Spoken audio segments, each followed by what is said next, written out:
What is going on, guys? In this video, I'm going to walk you through how to communicate project deliverables using Google Spaces. I'm going to open up my Gmail, and in my mail, which I have at inbox 0, isn't that a cool place to be? At the bottom, in the third icon to the right, you're going to see a community icon. And this is where all of your spaces are. You can chat, you can work in spaces. And so I've got 2 of them, but I would say that if I click on, let's say, Google Space, you can see this is all of the conversation that is happening. You can see all of the files that have been shared. So there are actually 4 members of this spaces. You can manage members. You can, you can invite other people to it. You can create icons and so forth. And then there are also tasks that are associated to the spaces. Think about this as a project. Think about like Asana or other project paths where you are able to add conversation and deliverables. I'm going to get out of this real quick and show you one that's live for me. I'm going to open up my Grace Church email, and I'm going to go to my podcast studio because this is one that I work on often.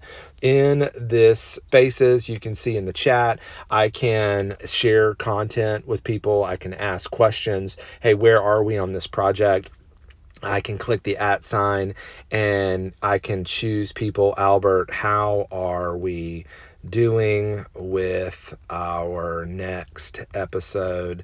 I can click send. You can see that's right there. He can reply to me. And so everything can stay in the chat. The files, these are all the files that we have shared within this spaces. So for instance, going back to the one that we had before, we were talking about in our one path, there is the Google integrated space hub. So you could create a hub. I've showed you videos on how to do that before, and you could add that hub that gives updates and different deliverables. You can see where things are going on a single Google Doc.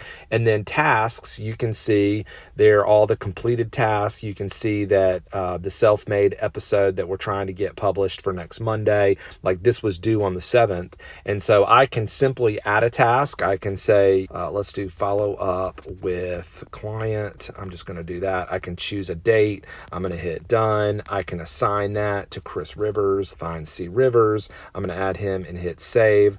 And so that's assigned to me. And then now when I go to my tasks, so if we were to go over to the task app, which is a really nice feature, you can see follow up with client is now there, and it's in Podcast Studio in Spaces.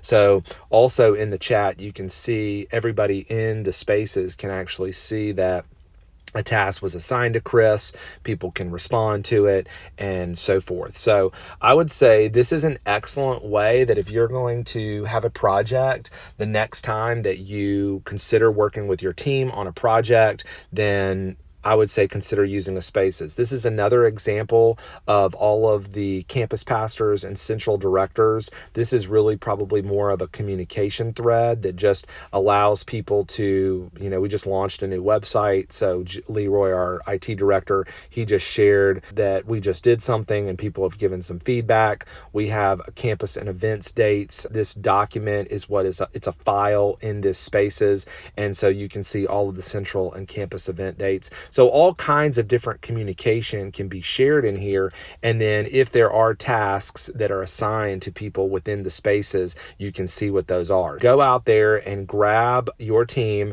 and think about how can you use spaces to accomplish your next project. Hey, thanks for joining me on this journey to purposeful productivity. Don't forget to like and subscribe to my channel. This is one of the ways I can continue to bring you new content that helps you harness the power of purpose in every task.